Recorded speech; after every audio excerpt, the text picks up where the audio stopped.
Hello, everybody. Thank you so much for joining us today for the Quantum Alignment Show.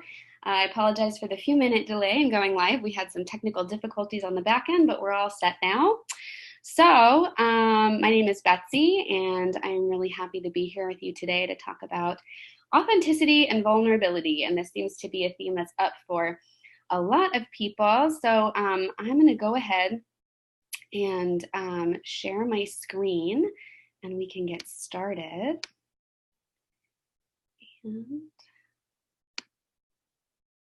Okay, here we go. So today we're going to be talking about living an authentic life and finding the courage to be vulnerable. I love this quote: "The privilege of a lifetime is to become who you truly are," said Carl Jung. So I want to start today by telling you a story. My daughter goes to a Waldorf school, and I just went recently to their Fall Festival of Courage, which was an amazing performance with a full puppet dragon, and all the different grades played different roles, and it was amazing. And they told this story, and I just loved it. So I'm going to do my best to retell it as a summary in the way that I heard it. And I'm going to start with that story today. So once upon a time, on the top of a very tall mountain, a dragon was awakened. And this dragon, it fed off of fear and envy, and the smoke from its nostrils blackened the sky, and its fiery breath scorched the earth, and its long swishing tail destroyed the trees and the forests. And it left destruction in its wake everywhere it went. And the earth, she cried out, and she said, "Can anyone rise up? Can anyone come and face this dragon and defeat this dragon?" And so first the fairies awoke, the little magical ones, and they said, we will rise and we will fight the dragon. And they tried, but they could not defeat the dragon. And then the gnomes, the little people of the stone and earth, arose, and they said, we will fight the dragon. And they tried, but they could not defeat the dragon. And then the stars, shining up on high, they shone down, and they said, we will shine our light bright, and we will defeat the dragon. And the humans had become so accustomed to artificial light, and they couldn't see them shining, and they could not defeat the dragon. And then the trees and the plants and the deep-rooted ones awoke, and they said, we will fight the dragon. And they tried, but they could not defeat it. And then the animals, the four-leggeds and the birds and the winged ones and the creepy crawlers arose, and they said, we will fight the dragon. And they could not do it. And the dragon, with each triumph, became stronger. And the earth, she cried out, and she said, can anyone defeat this dragon? Can anyone save us? And finally, the humans stepped forward, and they said, only we can defeat what we have awakened. And we will fight the dragon. And as they stepped forward and took this responsibility, the dragon's powers began to weaken. And they said, oh, look, it's working. And then first the dragon was stunned, and then it became even more angry and more violent. And they said, it's working, but we must band together. We must join our power together and connect to peace, because the smoke from the dragon's nostrils is the smoke that has been clouding our own vision, and the fire the dragon breathes is the fire within our own hearts. And if we come together as one and we ground in peace, then we can do this. And they encircled the dragon, and they faced the dragon within themselves. And as they did, the dragon's powers grew weaker and weaker, until finally it was so tame that even a child could ride it. And the earth and the animals and the stars and the plants and trees and the gnomes and the fairies all celebrated, and the humans celebrated too. And as they did, they sang, when we conquer the dragon in our hearts, then our real human work can start. So I love this story, and I loved the performance. And it felt really very appropriate for what we are facing collectively right now. So I don't know if you all got to watch Karen's weekly transit report this week, but the transits that are up right now are really supporting us in bringing truth to light. So we have the gate 57, which is the gate of intuition and instinct in the sun right now. We have the earth in the gate 51, the gate of initiation or shock. And we have Jupiter, the planet of blessings, in the gate 26, the gate of integrity, and really supporting us. And the more we live in higher states of integrity, the more blessings that we're going to bring into our reality, both individually and collectively. So we really have energy right now that's bringing up some shocking truths, some big initiations with really the higher purpose of realigning us with integrity. So, you know, like the dragon, we're kind of being invited to look at where the shadow lives within ourselves that's reflected in our outer reality. Where are we out of alignment? And these underlying truths are being revealed so that we can illuminate what needs to be shifted in order to create the world of harmony that we're really, really longing for. A lot of us kind of spend our lives really avoiding looking at these things, avoiding looking at the shadow, avoiding looking at what's painful, what's scary. And that makes sense, you know, for us to stop looking at, to turn away from those things. But I think sometimes when we do that, you know, we end up avoiding not just the scary things, but on the flip side, a really full life of what comes, you know, after those scary things or along with those scary things. And we kind of live in this almost partially numbed out reality, and we don't realize there's more that we might be missing. And so the key to really shifting out of this is awareness. We have to be willing to look at these hard things. And looking at these hard things is vulnerable because, like I said, we spend our whole lives trying to avoid pain. Why would we want to feel it, right? And leaning into pain or things that feel hard or scary on purpose just isn't something that we're naturally inclined to do, but it's what we have to do. And right now, with the planetary transits that are happening, with the energy that's up in the world for the last couple of years, I'd say we're kind of being forced into that space, right? The cosmos is kind of saying, you know, you can't not look anymore, right? We need to look at these things in order to heal them. So I want to start by talking a little bit about what vulnerability actually is. And my favorite resource for looking at vulnerability is Brené Brown. If you don't know her work, I highly recommend checking it out. She's written a number of books. She also just this past year released an amazing special on Netflix that I highly recommend looking at. So a lot of what I'm going to be, or pretty much all of what I'm going to be talking about here comes from her and her research. So Brené Brown says the vulnerability is having the courage to show up and be seen, even when you can't control the outcome. Vulnerability is feeling uncertainty, risk, and emotional exposure. You simply aren't being vulnerable if you aren't risking something. Or another way to say it is, you kind of can't be vulnerable if you need to stay comfortable. If you're not willing to get a little uncomfortable, you're not really exploring vulnerability. So we avoid vulnerability because it's kind of the center of all those things we avoid, right? Shame, scarcity, fear, anxiety, uncertainty. We don't want to feel those things.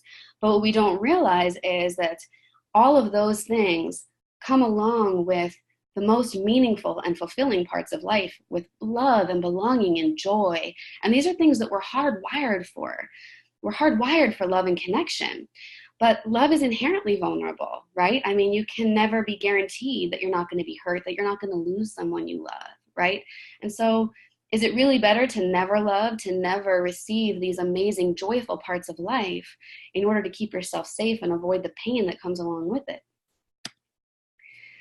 I love this. So interestingly, from the research, Brené Brown says that actually fitting in is the opposite of true belonging. Because what you're doing when you're fitting in is you're kind of assessing and acclimating all the time. Who do I have to be accepted? What do I need to say? What do I need to do? How do I need to dress? How do I need to be in order to fit in, right? And that's where we've been talking a little bit about, you know, putting yourself kind of in a box. You know, as you kind of fit yourself into how you feel you need to be accepted, you make yourself kind of smaller and smaller. But that's not true belonging, actually. Belonging, says Brené Brown, is belonging to yourself first. It's not betraying yourself for other people. It doesn't require you to change who you are. It requires you to be who you are. And that is inherently vulnerable. So let's take a little bit of a look at where vulnerability lives in the human design chart. And I just want to give the side note that this is kind of an overview of maybe some of the more I don't want to say obvious, but kind of highlights of some of the places it lives in the human design chart. This is not an exhaustive list. There certainly are many other places that vulnerability can show up, but these are some of the main places that you definitely might see it. So let's start by looking at type. So manifestors have this beautiful internal creative flow, right? They have this divine creative flow that lives within themselves. But unlike generators, manifesting generators, or even projectors who have something to respond to know what might be right for them or not. Manifestors really have to operate with that creative flow by trial and error. And so when that creative flow is not received well, when they try things that they're really passionate about and, they quote unquote fail or don't catch, that can feel really vulnerable. Generators and manifesting generators, they really are here to be aligned with the right work and achieve mastery. And when they get stuck on a plateau, or when they're actually not aligned with that right work and they feel like their purpose isn't manifesting in the world, and they're feeling that deep frustration and angst about not fulfilling the work they're here to do, that can feel really, really vulnerable.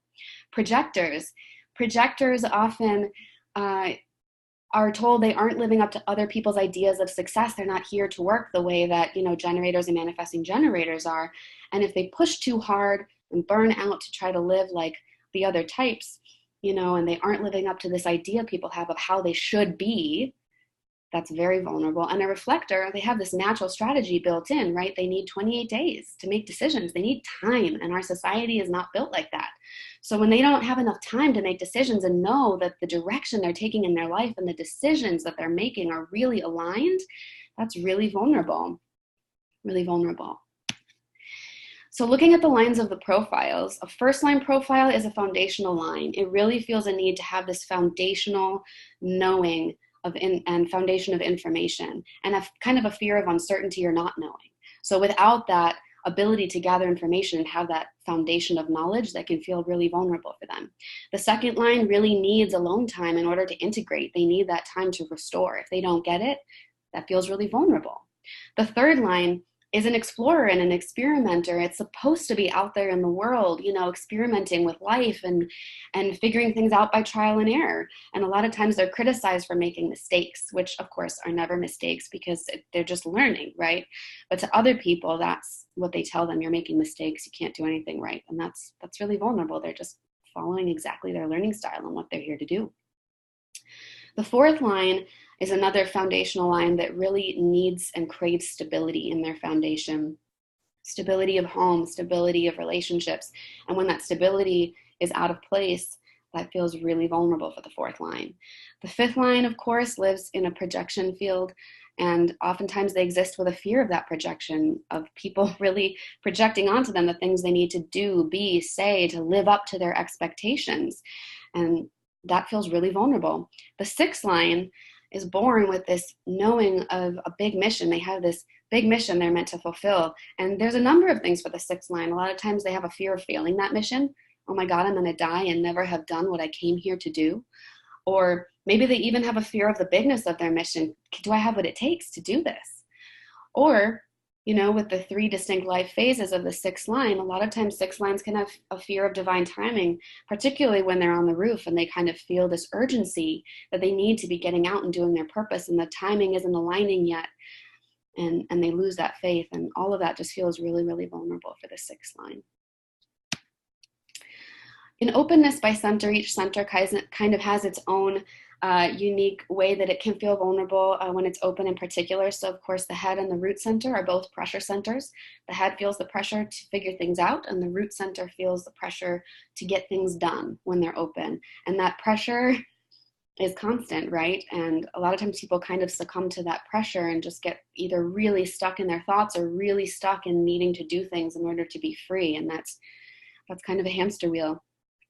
The open ajna can feel really vulnerable in not being certain. It really craves and is seeking certainty. The open throat, when it feels a lack of recognition, or a lot of times people with an open throat can feel very unsupported or unseen. And they're pushing with this energy that they don't have to try to feel seen, and people aren't honoring the wisdom that they have to share. That feels really vulnerable. The spleen, of course, is the center for intuition. It's also the center that carries a lot of fear. And sometimes that fear can lead to being stuck in the past as well. Fear itself is very, very vulnerable. The emotional solar plexus has, when it's open, a real need to keep people happy. And that, of course, can lead to a lot of actions that might want you to fit in or fit yourself in a box. So when you speak your truth with an open emotional center, that's very vulnerable, because you don't know how it's going to be received, if you receive criticism from speaking that way. The open G center works with a theme of not necessarily always feeling accepted or loved for who you are. That's the identity center. The open will is the center for knowing our innate value. The open will can question that value. And the open sacral can really struggle with not knowing when enough is enough. So these are all really vulnerable places for openness within the centers. And themes of lessons that maybe you're here to learn if you have openness in these centers, but maybe that these are all places where you've felt vulnerable if you have openness in any of these centers. And then there are some places in the human design chart where there are just some innate propensities for sensitivity. So gate 19, if you have the gate 19, that is part of the channel for love and marriage, but it is a highly sensitive gate. It actually amplifies the sensitivity of all the rest of the chart if you have the gate 19 defined. And this is really a gate that really, really desires that love and belonging, true belonging, to feel loved and accepted. And so that's a highly sensitive place in the chart. If you have any center defined, or channel, any channel defined from the G center to the throat, that's a very vulnerable configuration, because what you're doing is you're speaking directly from who you are. You're speaking from your deeply authentic self. So if you speak from that authentic place and then it's not received, or you get criticized, or people reject it, that really can feel like an attack on who you are at the core. And then openness in general, where we're open is a place where we're taking in the energy of others and we're amplifying it. So sometimes if you identify with that energy and it's not actually you, there can be some misalignment there. Amplifying the energy of others can feel very intense. And it can feel really vulnerable and can also make you feel out of control. You're running this energy that isn't necessarily yours, and it feels very intense and big, right? And that can feel out of control and vulnerable. So again, that was not an exhaustive list, but just some big places where you might feel vulnerability according to your design. So vulnerability is really built into our design. And when we're living out of alignment, if we're living out some of maybe the lower expressions of different parts of our strategy, our type, or our definition, or even our openness, then, or even if we're experiencing fear of rejection for being who we are, there's really the propensity to be vulnerable in those ways. So no matter what, being authentic is just vulnerable. It just is. And most of us, we talked about this earlier, with this sense of really being hardwired for belonging, we're kind of conditioned to live in a box. And that box, for a lot of us, is too small for who we are. We're shrinking down parts of ourselves in order to fit in and be accepted. And so the very act of stretching beyond the limits of what people expect you to be acceptable, is vulnerable. And a lot of times people will actually tell you, who do you think you are? You can't do that. That's not possible, right? Maybe you've heard that. And they'll tell you to get back in the box. Oh, you're stretching a little too wide and a little too big here. That wasn't what we agreed on. Can you just hop right back in there, please, where we can all be comfortable around you, right? A lot of times people do that because they themselves are not willing to stretch outside of the box of what has become acceptable. And they themselves are so afraid of being vulnerable that they're afraid to move outside of anything that's comfortable or accepted. They need to know what's going to happen, but that doesn't mean that you have to conform to those expectations either, right? That's their choice and that's their journey. So now I want to talk a little bit about resiliency. So let's start by kind of defining what resiliency is. I love these definitions. This is according to Merriam-Webster, the dictionary. Number 1, resiliency is the ability of something to return to its original size and shape after being compressed or deformed, like, say, if you were being put in a box. And number 2, an ability to recover from or adjust easily to adversity or change, right? So being authentic and being who you are requires resiliency.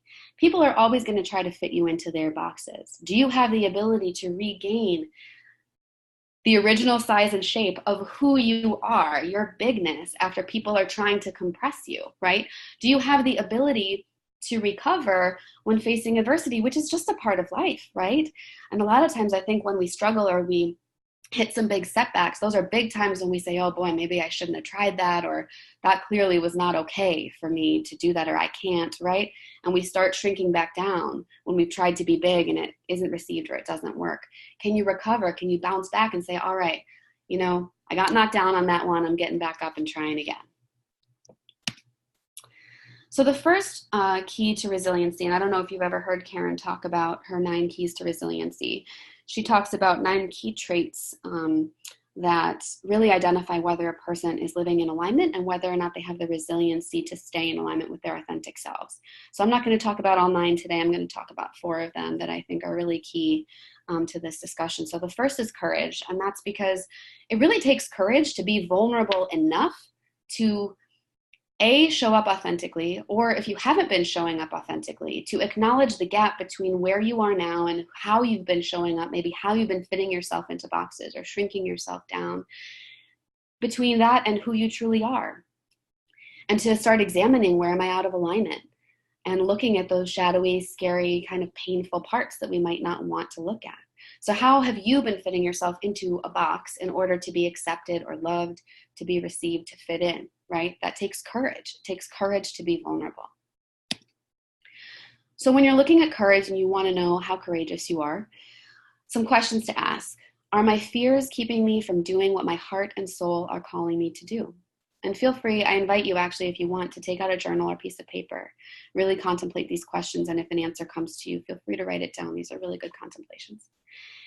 And then if anything comes up for you, a second really great question is, what needs to be healed, released, aligned, and brought to my awareness for me to move forward with courage and faith?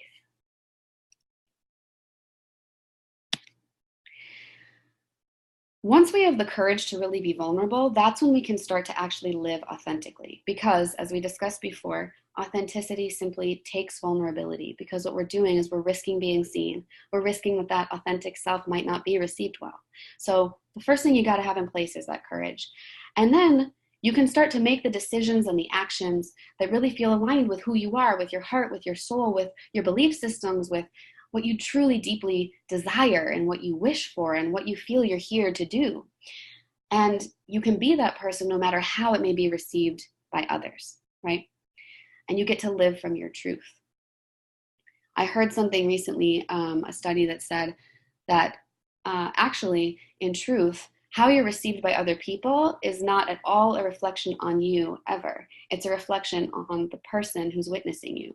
So if you're an artist and you take your painting to a gallery and they say, oh no, this is terrible. Well, that actually is not a reflection on your painting is terrible. It's that that specific person doesn't like that kind of painting. Let's say that you put your work out there and 1,000 people come back and say, this is the worst painting I've ever seen.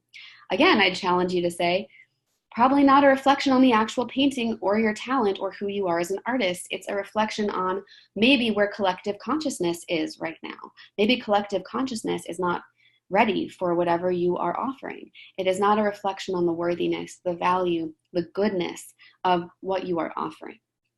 So the ability to stay aligned with your authentic self, no matter how it is received, is truly living authentically. So questions to ask about authenticity. The first I would start with is, do I feel safe and supported to be who I truly am? Do you feel safe and supported to be who you truly are? And I'd also invite you to ask, what needs to be healed, released, aligned, and brought to my awareness for me to fully express my greatness? Again, I encourage you in this moment, if you feel like an answer is coming and you want to write that down, go ahead. Finally, once you have that piece of authenticity in place, you've had the courage to be vulnerable, you've had the courage to show up and start actually making authentic choices that feel aligned. It's really important to have lovability and self-worth in place to sustain that authenticity, right? Because otherwise, if you put your art out there and 1,000 people come back and say, this is terrible, do you know the innate value of the work you're offering? And do you know that the work you're offering really is worthy of being loved? If not, it's so easy to just jump right back in that box and be like, oh my God, nobody loves it. All these people are telling me this is terrible. It must be terrible. And I just shouldn't even be an artist anymore. Forget it. I thought this was my purpose, but it's not what I meant to do. I'm just going to go back to working a 9-to-5 a desk job, right? So You have to know that your authentic self is worthy of love and belonging. And a lot of times, anchoring yourself in that vibration of knowing your innate worthiness, knowing your innate lovability, actually is the energy that attracts the right people into your life who are going to value who you are. And it kind of keeps you from jumping back into that box because you're like, you kind of take love anywhere you can get it if you don't believe that you are truly lovable for who you are authentically, right? And then the worthiness piece, do you know your innate value? If we don't, we kind of let that value be determined by outside forces. And then that just sends us right back into the box. So for lovability, I encourage you to ask yourself, can I be loved for who I truly am? Can you be loved for who you truly are? And I also encourage you to ask, what needs to be healed, released, aligned, and brought to your awareness for you to be completely open to giving and receiving love?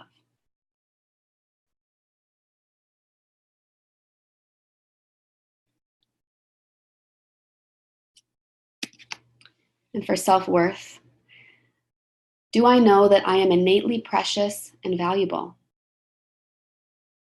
Do you know that you are innately precious and valuable? You are. And second question, what needs to be healed, released, aligned, and brought to my awareness for me to fully claim my preciousness?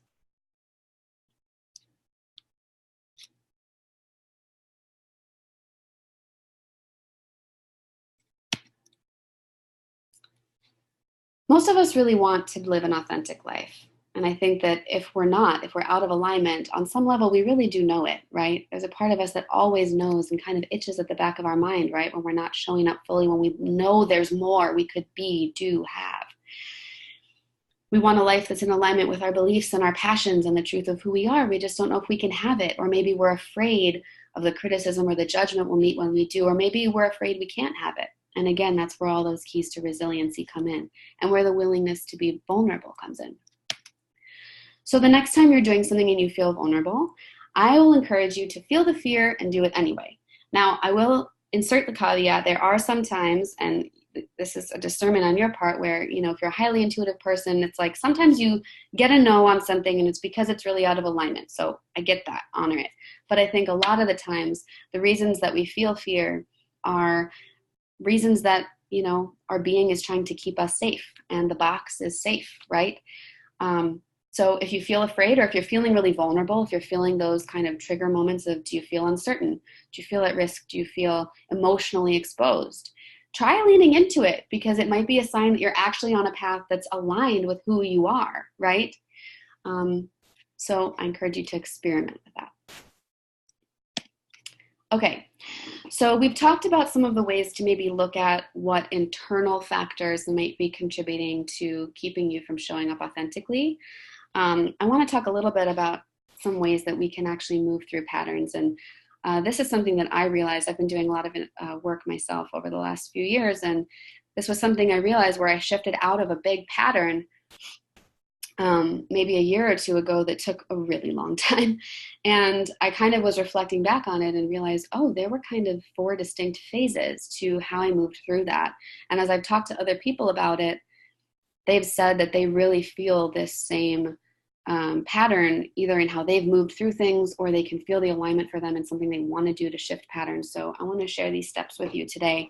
If you're experiencing something that you feel maybe holding yourself back from your authentic self, if you're currently acting in a way that is out of alignment and is out of alignment, you've had a behavioral pattern or a mental pattern that you've wanted to shift, I encourage you to try or to look at it this way and maybe try these 4 steps. So a lot of us are kind of running on autopilot, where we have these patterns, behaviors, habits, decision-making strategies, thoughts that we've been operating on for so long that we're just on autopilot with them, right? It's instinctive to respond that way. And so to shift into new, more fulfilling patterns that really are more aligned with our authentic selves, which the universe is asking us to do right now, right? We kind of have to disrupt that autopilot. We have to disrupt the flow in order to break out of that box that we've been in, to break out of the pattern. So the first step for any of this is awareness. And I talked about this a little bit earlier about being willing to look at things, right? Transformation begins with the willingness to look. It begins with the willingness to see. If you're so afraid of the pain or the discomfort or the emotional exposure or the risk of really examining where you're at, you're never going to be able to shift it, because you're just kind of, I guess for lack of a better analogy, that's kind of what you see with an ostrich burying its head in the sand, right? It's like, nope, I'm not going to look at it. It's scarier to look at that thing than it is to shift it and see what's on the other side. So there has to be a willingness to look. I've found that both self-reflection and reflections from people that I love have been very helpful for me, to help me show up as my best self. Make sure if it's loved ones that they're people that you really trust, know your authentic self and who you truly are and who you're leaning into wanting to be. If that's someone you're going to lean on for reflections of where you may be out of alignment. And then this willingness to be vulnerable really comes in here, because you kind of have to admit that you're out of integrity. It's that piece from the dragon story of the human stepping up and saying, you know what, this dragon lives inside of us. We woke this dragon. We're the only ones who can defeat it. And only when they were willing to step up and do that did the dragon's, powers start to wane. And so we have to admit that we're out of integrity, even knowing that shame might follow, even knowing that fear might follow, even knowing that anxiety or uncertainty or risk or exposure may follow. Because the benefit of getting to the point of shift, getting to the other side of it, has to outweigh the risk, right? Sometimes the awareness alone is all it takes. And I know that for me, sometimes with those resiliency keys we were talking about, with courage, with authenticity, sometimes it's just checking back in with that all the time. Like, am I making courageous choices right now? Am I being authentic? Am I grounded in my self-worth and my lovability, and always coming back to that? And sometimes just the willingness to look shifts the whole thing. And I've had that happen. I know so many people that have had that happen, because once you're aware of it, a lot of things just continue operating on an autopilot loop, because it's a free-for-all, right? And nobody's stopping them. When you, in your authentic, grounded self, say, we're done, and I see you, right? Then it's like, oh, caught. And sometimes that shifts the whole pattern. Sometimes you need a little bit more. So after awareness then becomes, sometimes if it's a really deeply ingrained pattern, and I find that a lot of these are really helpful with behavioral patterns, that a lot of times awareness is the first step. You're like, okay, I see this thing I'm doing. I don't want to do it anymore, right? But you're still kind of on autopilot at this point. You see it, but you don't know what to do about it. So it's going to kind of keep showing up on that autopilot for a little while, because it's so instinctive. So a lot of times you're going to say, okay, I want to shift this. And then you'll find yourself in a triggering moment, and you're just going to do the thing that is instinctive to do because you've been doing it for so long.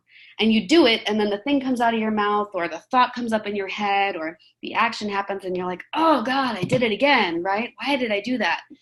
And so the second step after awareness is to learn to catch it. So each time that it happens and you recommit to shifting the pattern, over time, you will start to catch it sooner and sooner if you stay committed and you stay in the process. And so this feels like a really small first step, but it's really important, because what it is it's the beginnings of turning that awareness you've developed into action, of catching it and getting to the place where you can ultimately disrupt the pattern. A lot of people will actually get discouraged at this step, and they'll kind of quit. And because it does take time. This is an ingrained pattern. This is something you've been living in for a long time. And it's practice. It's working a muscle to get yourself out of the pattern of it. And so when you think you're not catching it fast enough and you just keep getting discouraged, some people are like, oh, well, this must just be who I am, or I can't shift it, or there's no way. And then they quit and they're like, whatever, I'm just going to accept that this pattern is a part of my being and I'm going to live with it forever. It is what it is. Keep going. At this stage. This is the most discouraging stage, because you have the awareness, but you aren't quite able to fully shift it yet. And so you see where you want to go, and you kind of feel like you're on a treadmill, running and running and running, and you can't get there, right? So don't quit at this phase. Keep going. I promise you it'll happen. The next phase is kind of the golden phase, where you start to see the payoff. What happens here is that eventually, when you get enough practice, you've been working the muscle of noticing it and committing to catch it, that at some point, along your work here, you're going to find that you have enough space to pause just long enough between your instinct to do the thing and you're actually doing the thing to make a decision about whether or not to do the thing, right? Like, let's say that you've been speaking to your partner, like you've been getting angry and yelling just instinctively, and you don't want to talk to your partner like that. It doesn't feel good, right? And so, every time a triggering moment happens and you've been trying to catch it and it flies out of your mouth, you yell or you scream or whatever. And finally, this day, something triggering happens and you open your mouth and the words don't fall out and your breath catches and you can go in your mind like, oh, I don't want to say it. I don't want to yell right now. And you close your mouth. And you still feel all that swirling anger and frustration inside from all the energy that wanted to come out your mouth but didn't. And you have to dissipate it. But then later you look back and you're like, oh my God, I had control in that moment. I disrupted the pattern. I was able to pause and I was able to choose in that moment to not act from the instinctive pattern I've been operating under. So this is when you kind of start to know that change is possible. And the more that you practice this phase also gets extended. So the pause might get longer and longer until eventually you're kind of more of an observer. Like maybe you feel that frustration arise in the moment and you kind of watch it and you're like, I really want to yell right now. And you sit with it and then it fades away, right? The pause. And then one day you find that you've shifted it. One day you look back and you're like, wow, I haven't done that thing in a while that I used to do. And it's surprising because it's become, you've reprogrammed the pattern. You've shifted out of it. And that's not to say you may not ever experience it again, right? Especially if you're under other triggering circumstances, if you're under a lot of stress. But you've already done this before and you know that you can do it now. And so you're kind of able to move back through the pattern more quickly. You're able to do it and it's less of a discouraging process. So those are kind of the 4 phases that I've noticed for, that you can kind of pay attention to when you're trying to shift a pattern. What stage are you in? Are you just becoming aware of something you want to shift? Maybe you came to this presentation today because you're like, oh man, I've been living inauthentically or out of integrity and I want to shift some things, but I don't know how. And you're at the awareness phase, Okay, well now how would you want to move into catching it, right? What are you trying to catch? What are some tools or tricks you could use that would work for you in those circumstances to catch and shift those patterns? Practice the catching it, practice the pause. As you move through the phases, notice, and if you're in the catching it phase and you're like getting so frustrated and you're like, oh, I can't do this, remember that's part of the process. And you can tell yourself, oh my gosh, I'm just in the catching it phase. This is the hardest part. I am able to do this. If I just keep going, eventually one day I'll get to the pause and I won't act on it anymore. And then after the pause is the shift, right? So I encourage you to know that the shift is possible. All right, so what did we talk about today? We talked about kind of a lot. I hope I didn't move through this too quickly.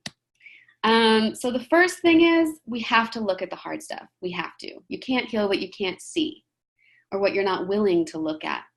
You let things fester underneath the surface long enough and you just kind of settle into that's how you're living, and it's uncomfortable. It's not true to who you are, right? And like I said earlier, the universe kind of isn't letting us do this anymore, right? It's like, okay, you're not going to consciously choose to look at this. Well, here you go. I'm going to force it up into your face. Being authentic feels vulnerable. It just does. It just does.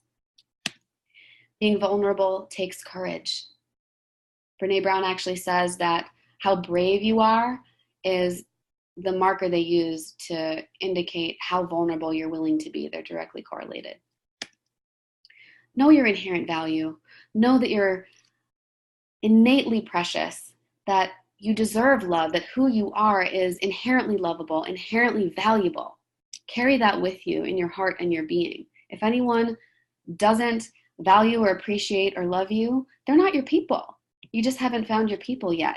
When you do, they're going to see that value and they're going to love you for exactly who you are, and they wouldn't accept any less than that. And finally, you can shift anything. You really, really can. I believe it. I've shifted some really, really hard things over the last 5 years that I didn't think I could. And just shifting even one really hard thing made me understand that I really could shift anything. And so can you. I want to end with this quote from Brene Brown.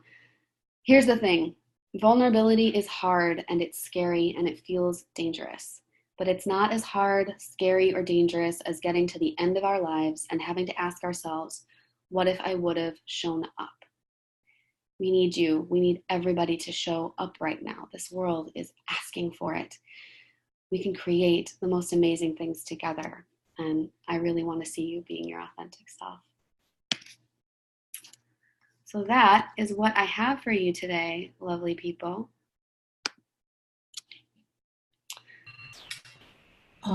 We did have some comments that came in both on Zoom and some comments on Facebook. Sure. Paige says, I'm being with seeing independent transportation work as only having the meaning I give it. That isn't there in the past. So I believe Paige is rewriting. I love that. Paige. Well, this would be a good, my husband has a 19 defined unopened. So in a relationship, when she still could be amping his 19. Totally. Correct? So Paige, you might actually end up feeling that sensitivity even more strongly than him because you're amplifying that energy that he has. So when you're around him, you might find that you actually act or feel more sensitive even than he does. So the two of you together probably feel very sensitive because he has it defined. So he has that innate pattern and then you have it open and you're amplifying it. So together you're a pretty sensitive couple. Now remember, the 19 has a big gift in it too. I mean, its sensitivity really has the capacity to understand, to empathize, to create that belonging for others, right? So sometimes it's just also the awareness of, if you have that defined, you may have a pattern of innate sensitivity of taking things really personally, of feeling that criticism or rejection or anything like that not being understood feels really, really vulnerable for you. So yeah, that might be a theme in your relationship for sure. She goes on to say, how can we better connect with our innate worthiness and lovability? So I responded, that's a great question for her. Yeah. Well, what I would actually encourage you to do, and I think someone else, a journaling question. Yeah, that's what I was going to suggest too. Those questions that I posted about what needs to be healed, released, aligned, and brought to your awareness for you to know that you are innately valuable and for you to be open to giving and receiving love. I would sit with those. Sit with those, journal on that, maybe even make that a journaling exercise for you for the next week or two and see what shows up. Because I think it's different for different people, right? Because we all have issues with lovability or value in different ways, depending on what the circumstances of our life are or where we might have taken in some conditioning about those traits. So yeah, I would sit with that. I would sit with those and journal on them. And those are really great questions to explore. I did want to put up, and this might be me, but it's not, a lot of times when you say journal, not everyone journals. Some people might write poetry, they might write a song, they might have it in their music. True, or even interpreted dance. Or speak. I know some people who instead of writing will actually take their phone and they'll do that like voice memo recording thing and they'll just talk to themselves. They'll talk it out like to the ethers, right? And sometimes that helps too. But it's whatever works for and they will know innately what works for them, correct? Paint something. Just use those questions as inspiration. Take them with you. Stephanie says, thank you so much. This has come at the perfect time for me as I'm in the middle of my first Saturn return. Yay, Stephanie. I'm in the middle of my second. Big lessons coming for you. I'm so glad. It is time to be vulnerable and quit hiding. Amen. On Facebook, and this is just with the story, Sue mentioned in Facebook that dragon is considered a sacred creature in Asian mythology. It's the Western perception has distorted his divinely created purpose. That is 100% true. Yeah, dragon fights in ego in man, and it's our ego that would wish to slay the dragon. Dragon is benevolent, ego is not. Yes, and I think that, thank you for saying that as well. It's funny, Karen's daughter loves dragons, and I've actually learned a lot about dragons from her. She's 10. But you're 100% right. And I think that what I loved about that story is that these people were acknowledging that what was existing within them was being reflected in this dragon, right? That when they were feeling in their egos, envious, fearful, all of that, that was when the dragon was wreaking havoc, right? When they were able to take responsibility and reconnect to the love within themselves, the dragon became loving and peaceful, right? So I don't think the story is innately about the dragon in itself as much as the dragon was a reflection of Let's the say people. dragon is a reflector, huh? Maybe it is. Mary Elaine says, thank you so much. Beautifully done and so relevant. Thank On Facebook, Deanna Jean says, taking everything in that resonates. And it's so good. Authenticity. That's what you're getting lots of people that said that this was a very good time to hear things this time. Oh, good. I'm glad. And like how you ended. Oh, wonderful. I'm so glad. Yeah, and I know Karen sent out in her email today, it's like there really is a sense of urgency right now, I think, that we're all feeling to show up in a different way. And that the places within ourselves that are misaligned or out of integrity, we are feeling them very deeply. And there's a reason for that. We're coming up on a time of big transformation. We're in a time of big transformation and change on the planet. We're creating something new right now. And what we're creating is really dependent on all of us showing up as authentically as possible, in our gifts as possible. You're a piece, as Karen likes to say, of the divine human puzzle. We don't have the whole picture when we're missing a piece. So you matter. Who you are matters.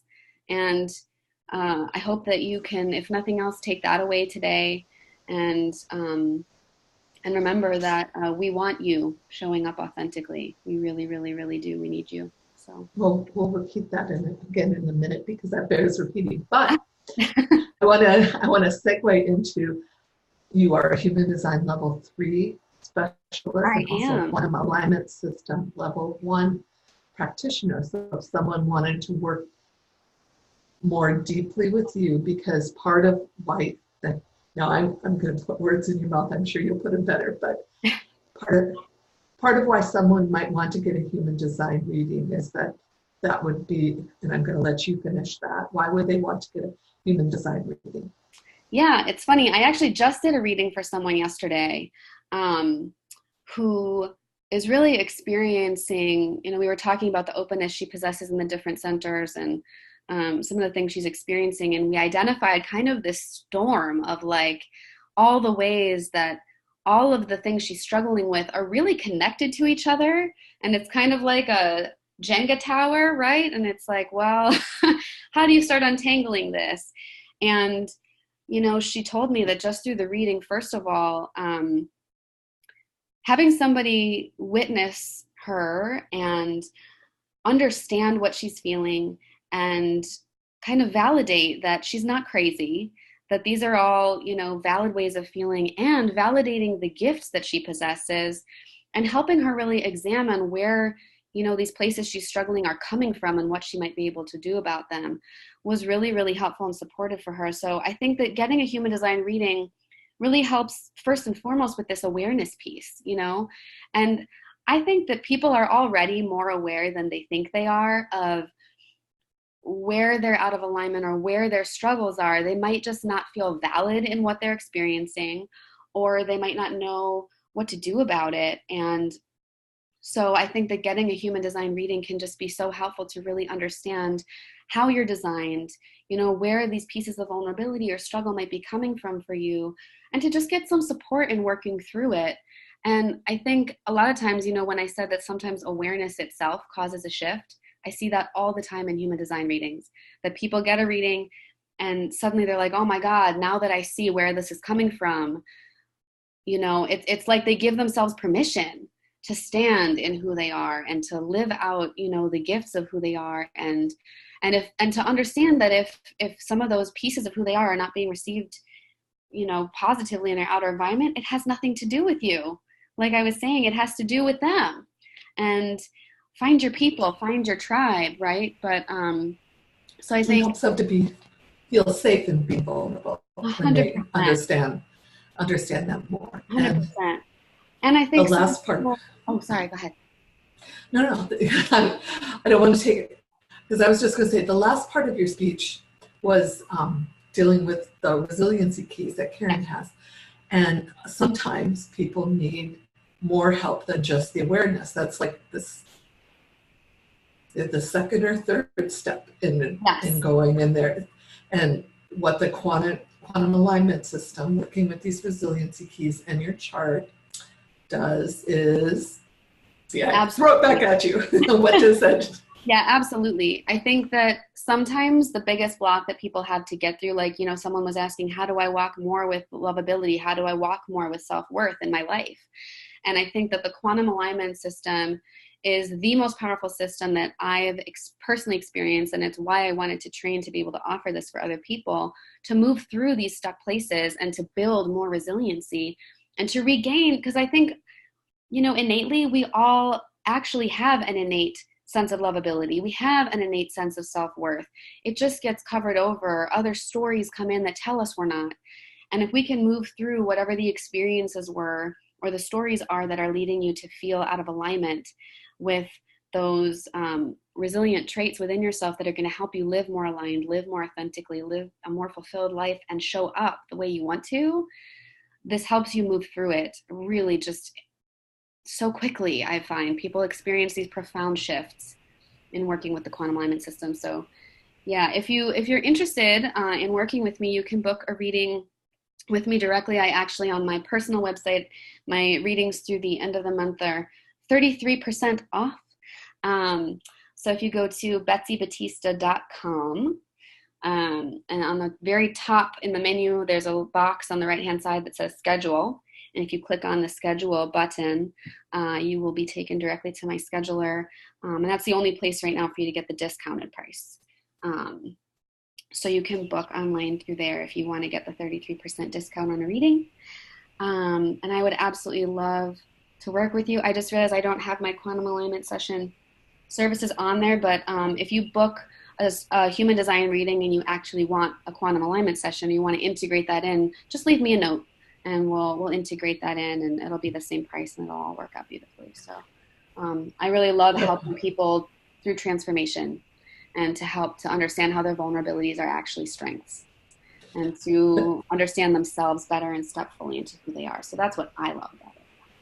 And you did it very well during the talk here. I mean, even people just taking the 4 steps that you said that are leading to awareness and that, and integrating those in their health, that they might make big breakthroughs, just like you did when you found that. Yeah. Yeah. And I really just want you to know it's possible. I think sometimes when we're really stuck in a pattern, we just feel the stuckness of it. And I just wanted you to know it's possible to shift it. So, yeah. Closing thoughts. I'm gentle dinging you. Yes. Well, we have reached the end of our hour today. I really appreciate you all joining me. It was a pleasure to be here with you. If you have any questions for me, if you're thinking about working with me, you don't know, feel free to send me an email. You can contact me through my website as well. You can also find me on the Quantum Alignment System website under the Find a Human Design Specialist tab. I'm there as well. And I would love to be of service to you if this is something you want. Like I said, I really want to see you shining bright and showing up as authentically as possible. So thank you again, everybody, and have a beautiful rest of your Friday, a beautiful weekend, and I'll see you later.